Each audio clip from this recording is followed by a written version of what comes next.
በአብና ወልድ መንፈስ ቅዱስ አንድ አምላክ አሜን።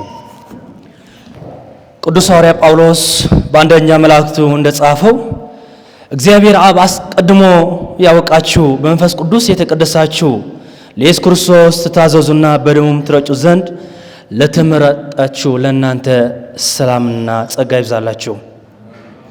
የእግዚአብሔር ጸጋና ሰላም ከእናንተ ጋር ይሁን። ለአዲስ ቀን ያበቃን ለአዲስ የብርሃን ፀሐይ ለማየት ለረዳን ለበረከትና ለጸጋ የጠራን እግዚአብሔር አምላካችን ለሱ ክብርና ውዳሴ ይሁን።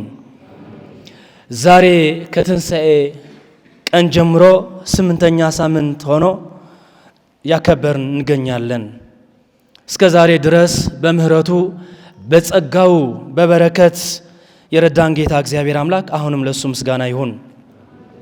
ደግሞም ትልቅ በዓል ነው። አንዱ ከካቶሊካዊት ቤተክርስቲያን ታከብሮ ታላልቆች በዓል የሆነ ጰራቅሊጦስ የእሴይ ልጅ ንጉሡ ዳዊት ይህ ከተረዳ ካወቀ በኋላ እንዲህ ብሎ ምስጋና ያቀርባል። በመዝሙሩ ምዕራፍ 40 አቤቱ አምላኬ ሆይ ያደረከው ተአምራት ብዙ ነው፣ ሐሳብህም ምንም የሚመስለው የለም። ባወራም ብናገርም ሊደርሱ አልችልም፣ ቁጥር የለውም፣ ከቁጥር በዛ ይላል። አሁንም ዳዊት የዘመረለት ጌታ፣ ዳዊት ምስጋና የቀረበለት ጌታ ለኛም ለበረከት የጠራን ለዘላለም ከኛ ጋር የሚኖር የሚገርመው ነገር የፀጉራችን ቁጥር እንኳን ሳይቀር የሚያውቅ አምላክ ነው።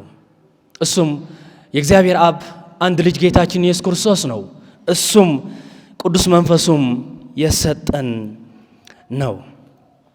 የሰማነው ወደ ልባችን የደረሰው ሕያው እግዚአብሔር ቃል ይህ ይመሰክራል። ለዘላለም ከናንተ ጋር እንዲኖር ሌላ አጽናኝ ይሰጣችኋል። እግዚአብሔር ይመስገን። ቅዱስ ሐዋርያ ጳውሎስ የአሕዛብ ብርሃን የቤተክርስቲያን ብርሃን የሆነ ሐዋርያ ጳውሎስ እምነት ከመስማት ነው የሚሰማ። መስማት ያለበት ደግሞ የእግዚአብሔር ቃል ነው። ይህ የእግዚአብሔር ቃል እውነት ነው። ስብከታችን እሱ ነው። ሐቅ ነው፣ እውነት ነው፣ ተራ ቃል አይደለም። ዕብራውያን እንዳለው ነው ይህ የእግዚአብሔር ቃል ሕያው ነው፣ የሚሰራ ነው፣ ከሁለት አፍ ያለው ሰይፍም የተሳለ ነው። ቃሉ እንደ መዶሻ ነው። ኤርምያስ የመሰከረው ቃል ለጠማማ ልብ ለስግብግብነት ጤና የሌለበት አእምሮና ሐሳብ ለርኩሰት ሳይቀር እንደ መዶሻ ሆኖ የሚያደቅቅ እንደ ስለት ሆኖ የሚቆራርጥ ነው። ስለዚህ ወደዚህ ኃይል ያለው ጉልበተኛ የሆነ የእግዚአብሔር ቃል ልጋብዛችሁ። ጆሮአችሁም ልትከፍቱ ልባችሁም ለእግዚአብሔር ቃል ዝግጁ እንዲሆን ወደዚህ እንድትሉ። ይህ የሰማችሁ ሕያው የእግዚአብሔር ቃል እንዲህ ይላል፣ ትእዛዜ ከጠበቃችሁ ዓለም ሊቀበለው የማይቻለው የእውነት መንፈስ ለዘላለም ከእናንተ ጋር እንዲኖር ይሰጣችኋል። ለዘላለም ግን ማን ነው ይህ የተገባው? ማን ነው ይህ መንፈስ መቀበል የሚችል? ከኛስ ማን ይሆን? የዘጸአት ጸሐፊው ምዕራፍ 20 እንዲህ ብሎ መልስ ይሰጣል። ለሚወዱኝ ትእዛዜም ለሚጠብቁ እስከ 1000 ዓመት ድረስ ምሕረትን የማድረግ ነይ። ስለዚህ የእግዚአብሔር ምሕረትና ቸርነት አንድ ልጁ በመስጠት ተገልጠዋል፣ ታይተዋል። አሁንም ለብቻ ወላጆች የሌለን እንዳንሆን በማለት መንፈሱ የኛ የሰጠ መሆኑ እናምናለን፣ እንታምናለን። ይህ የእግዚአብሔር መንፈስ እኛ በቅባተ ሜሮን የተቀበልነው በእኛ ውስጥ ያደረ መንፈስ ነው። እሱ መንፈስ ቅዱስ ነው። የሰው ረዳት ነው። የናጽነት መንፈስ ነው። የእውነት መንፈስ ነው። ወደ ሐቅ እውነት የሚመራ የአእምሮም መንፈስ ነው። ጥበብም ፈሪሃ እግዚአብሔር ያስተምራል። መንፈስ ቅዱስ መምህር ነው። የሰማቸው ወንጌሉ የሐዋርያት የሰጣቸው ይሄ ነው። እሱ በችግራችን ጊዜ ተስፋ የሚሰጥ ተስፋ በቆረጥነት ጊዜውን የሚያጽናና በጨለማ ጊዜ ብርሃን የሚሆን የእግዚአብሔር እውነተኛ መንፈስ ነው። ሆነ ግን ንጹህ ልብ ይፈልጋል። ሆነ ግን የነጻ ልብ ይፈልጋል።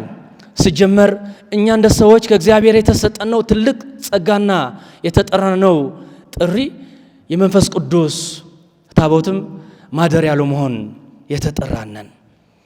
ነገር ግን ይላል ጳውሎስ አንደኛ መልእክቱ የሰማቸው ዲያቆን ያነበበው፣ ለምን ግን ዘውትር ለአደጋ የምንጋለጠው ለምን ነው?